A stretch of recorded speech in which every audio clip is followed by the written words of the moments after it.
नमस्कार, मैं हूं अंकुर और आप देख रहे हैं सत्य हिंदी का न्यूज बुलेटिन। एक नजर अब तक की सुर्खियों पर। राजनयिक विवाद के बीच कनाडा ने अब भारत सरकार के खिलाफ नए और गंभीर आरोप लगाए हैं। उसने आरोप लगाया कि कनाडा में मौजूद भारतीय एजेंट खालिस्तान समर्थक तत्वों को निशाना बनाने के लिए लॉरेंस बिश्नोई गिरोह के साथ काम कर रहे हैं। कनाडा के ये आरोप ऐसे समय में सामने आए हैं जब लॉरेंस बिश्नोई मुंबई में एनसीपी नेता बाबा सिद्दीकी की हत्या में कथित शामिल होने के लिए भारत में चर्चा में है। हालांकि भारत ने इन दावों को खारिज कर दिया है और कनाडा ने कई सबूत भी सौंपे हैं। अमेरिका का अखबार वॉशिंगटन पोस्ट ने भारत और कनाडा को लेकर रिपोर्ट की है। रिपोर्ट में बताया गया है कि एक कनाडाई अधिकारी ने कहा कि जब कनाडाई अधिकारियों ने इस बात के सबूत पेश किए कि भारत ने निज्जर की हत्या और अन्य मामलों को अंजाम देने के लिए कनाडा में बिश्नोई के गिरोह के नेटवर्क को शामिल किया था, तो डोभाल ने शुरू में ऐसा दिखावा किया कि उन्हें इस बात का कोई अंदाजा नहीं है कि वो व्यक्ति कौन है। हालांकि बाद में डोभाल ने बिश्नोई के बारे में तथ्य, आंकड़े और किस्से सुनाने शुरू कर दिए और स्वीकार किया कि वो जहां भी कैद है वहां से हिंसा को अंजाम देने में सक्षम है और अपने जेल के कमरे से वो गलत काम करने के लिए कुख्यात है। अधिकारियों ने कहा कि 31 वर्षीय बिश्नोई भारत के सबसे कुख्यात माफिया सरगनाओं में से एक है, लेकिन उस पर जेल में रहते हुए सोशल मीडिया पर सरकार के साथ सहयोग करने का भी आरोप लगाया गया है। कनाडा में भारत सरकार पर खालिस्तान समर्थक आतंकियों की हत्या करवाने का आरोप लगाया गया है। कनाडा के इन आरोपों ने दोनों देशों के बीच संबंधों में और भी खटास पैदा कर दी है। वॉशिंगटन पोस्ट में इससे जुड़ी एक रिपोर्ट सामने आई जिसमें अधिकारियों ने भारत सरकार की संलिप्तता का आरोप लगाया। साथ ही रिपोर्ट में गृह मंत्री अमित शाह का नाम भी जोड़ा गया है। पहले जब ये रिपोर्ट लिखी गई तब गृह मंत्री का नाम नहीं था, इसे बाद में अपडेट किया गया। वॉशिंगटन पोस्ट ने अपनी रिपोर्ट में कहा कि कनाडाई अधिकारियों के मुताबिक निज्जर की हत्या एक अलग घटना नहीं थी, बल्कि भारत के वरिष्ठ अधिकारियों और देश की खुफिया एजेंसी रॉ की ओर से किए गए एक बड़े प्रयास का हिस्सा थी। एक वरिष्ठ कनाडाई अधिकारी ने कहा कि हम जानते हैं कि वो निज्जर किलिंग, अन्य हत्याओं और कनाडा में चल रही वास्तविक हिंसा में शामिल हैं। कनाडा के मुताबिक कथित तौर पर भारतीय राजनयिक खालिस्तानी आतंकियों की खुफिया जानकारी निकालते थे जिसे रॉ की ओर से इस्तेमाल किया जाता था। कनाडाई अधिकारियों का आरोप है कि सूचना लगभग टॉप लेवल से भारत को भेजी जा रही है। उन्होंने दावा किया कि भारतीय राजनयिकों के बीच बातचीत और संदेशों में भारत के एक वरिष्ठ अधिकारी और रॉ के एक अधिकारी का संदर्भ है। इन्होंने ही आतंकियों पर हमले की मंजूरी थी। वॉशिंगटन पोस्ट में रिपोर्ट में लिखा कि कनाडाई अधिकारियों ने भारत में वरिष्ठ अधिकारी की पहचान अमित शाह के रूप में की है, जो मोदी के करीबी सर्कल के सदस्य हैं और गृह मामलों के मंत्री के रूप में काम करते हैं। कथित तौर पर कनाडाई अधिकारियों ने शनिवार को सिंगापुर में एक सीक्रेट मीटिंग में भारत के राष्ट्रीय सुरक्षा सलाहकार अजित डोभाल को शाह और अन्य सबूतों के बारे में डिटेल दी है। भारत और कनाडा के बीच रिश्ते काफी ज्यादा खराब हो रहे हैं। इस बीच अब कनाडा के पीएम जस्टिन ट्रूडो ने कहा है, ये साफ है कि भारत सरकार ने एक बुनियादी गलती की है, ये सोचकर कि वो आपराधिक कामों को कनाडियन के खिलाफ कर सकते हैं। ये हमको बिल्कुल भी स्वीकार नहीं है, इसीलिए हमने महत्वपूर्ण कदम उठाए हैं। ट्रूडो ने कहा कि कोई भी लोकतांत्रिक देश इसे स्वीकार नहीं करेगा। उन्होंने कहा कि कनाडा के प्रधानमंत्री होने के नाते उनके देश के नागरिकों की सुरक्षा उनके लिए सबसे ज्यादा जरूरी है। वो अपने नागरिकों की सुरक्षा को सुनिश्चित करने के लिए कोई भी कदम उठाने से पीछे नहीं हटेंगे। कांग्रेस महासचिव जयराम रमेश ने भारत और कनाडा के बीच राजनयिक विवाद के मामले में सरकार से विपक्ष को विश्वास में लेने की अपील की। जयराम रमेश ने कहा है कि भारतीय राष्ट्रीय कांग्रेस निश्चित रूप से इस बात की उम्मीद करती है और उपेक्षा करती है कि प्रधानमंत्री मोदी भारत कनाडा संबंधों के बीच बेहद संवेदनशील और नाजुक मुद्दे पर संसद के दोनों सदनों के नेता, प्रतिपक्ष एवं अन्य राजनीतिक दलों के नेताओं को विश्वास में लेंगे। बाबा सिद्दीकी की हत्या की जिम्मेदारी लॉरेंस बिश्नोई गैंग ने ली है। इसके बाद उसकी मिलीभगत पर सवाल उठ रहे हैं। इस बीच कांग्रेस नेता सुप्रिया सुनेत ने एक वीडियो ट्वीट किया है जिसमें एक वरिष्ठ पत्रकार निरंजन टकले बोल रहे हैं। वो कहते हैं कि बाबा सिद्दीकी के हत्यारों ने 9mm की पिस्टल इस्तेमाल की। ये सिर्फ पुलिस और सेना के पास होती है। लोगों को जो लाइसेंसी हथियार मिलते हैं वो .32mm की पिस्टल होती है। हत्यारों को 9mm की पिस्टल किसने दी, इस सवाल से महाराष्ट्र सरकार बच नहीं सकती।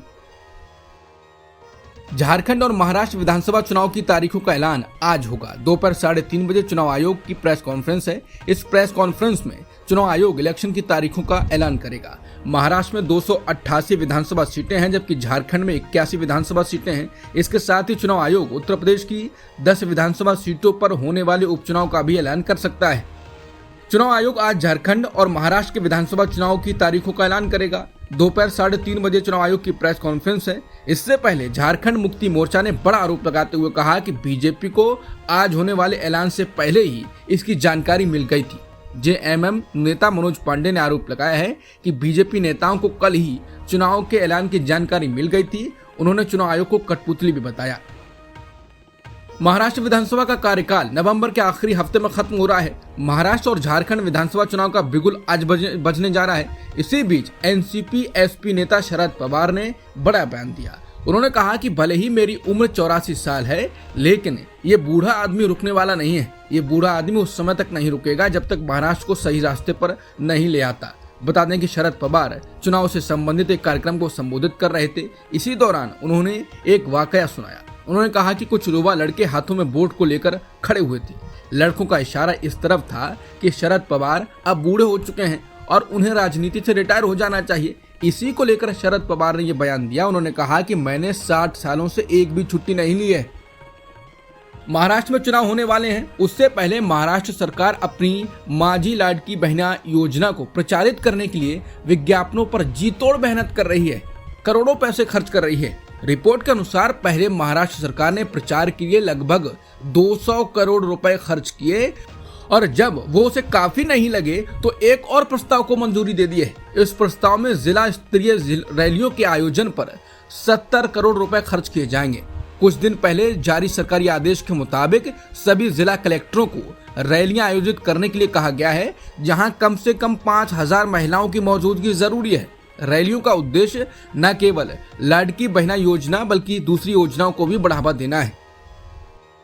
महाराष्ट्र और झारखंड के चुनावों की तारीखों की घोषणा आज चुनाव आयोग करेगा। इससे पहले सुप्रीम कोर्ट में एक याचिका दायर की गई है। इस अर्जी पर सुनवाई करते हुए भारत के मुख्य न्यायाधीश डीवाई चंद्रचूड़ की अध्यक्षता वाली बेंच ने केंद्र और इलेक्शन कमीशन को नोटिस जारी किया और याचिका को लंबित मामलों के साथ टैग भी कर दिया। कर्नाटक के रहने वाले शशांक जे श्रीधर ने अपनी याचिका में कहा कि चुनाव से ठीक पहले फ्री वाली स्कीमों के ऐलान को रिश्वत घोषित करना चाहिए। ये वोटर्स को एक तरह से रिश्वत का झांसा देना है। इसमें यह भी कहा गया है कि फ्री की स्कीम से सरकारी खजाने पर भारी बोझ पड़ता है। राजनीतिक पार्टियां अक्सर इस तरह की मुफ्त योजनाओं की घोषणा कर देती हैं और ये भी नहीं बताती हैं कि वो उनको पूरा कैसे करेंगी। याचिका में यह भी कहा गया है कि पारदर्शिता की कमी ऐसे वादों को पूरा करने में समर्थ नहीं होती है। इससे वोटरों के साथ में धोखाधड़ी होती है। बहराइच हिंसा पर बीएसपी प्रमुख मायावती बोली हैं। उन्होंने सोशल मीडिया प्लेटफॉर्म एक्स पर लिखा, यूपी के बहराइच जिले में कानून व्यवस्था की स्थिति का खराब होकर काबू से बाहर हो जाना चिंताजनक है। ऐसे हालात के लिए शासन प्रशासन की नीयत व नीति पक्षपाती नहीं बल्कि पूरी तरह से कानूनवादी होनी चाहिए, ताकि संबंधित मामला गंभीर न होकर यहाँ शांति व्यवस्था की स्थिति बनी रहे। उन्होंने कहा कि साथ ही त्योहार कोई भी व किसी भी मजहब का हो, शांति व्यवस्था सरकार की पहली जिम्मेदारी है। ऐसे अवसर पर विशेष प्रबंध जरूरी हैं। अगर ऐसी जिम्मेदारी निभाई गई होती तो बहराइच की घटना कभी भी घटित नहीं होती।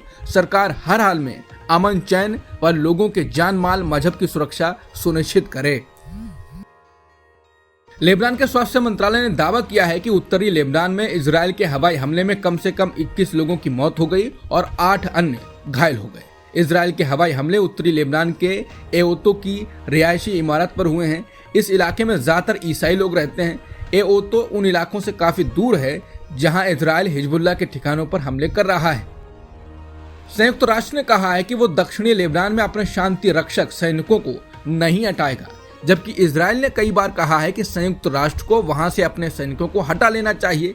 यूएन पीस कीपिंग ऑपरेशंस के प्रमुख जियां पियरे लेक्रोइक्स ने न्यूयॉर्क में पत्रकारों से कहा कि United Nations interim force in Lebanon यानी यूनिफिल वहां अपने सैनिकों को नहीं हटाएगी। इस फैसले को संयुक्त राष्ट्र सुरक्षा परिषद और मिशन में आर्थिक सहयोग दे रहे देशों का पूरा समर्थन है। बता दें, रविवार को इजराइल के प्रधानमंत्री बिन्यामिन नेतन्याहू ने बड़े कड़े तेवर में कहा था कि यूनिफिल अपने शांति रक्षक सैनिकों को दक्षिण लेबनान से हटा ले उनका कहना था ये सैनिक हिजबुल्लाह लड़ाकों के लिए ढाल का काम कर रहे हैं। अब तक की सुर्खियों में इतना ही। बाकी खबरों के लिए बने रहिए सत्यहिंदी.com के साथ।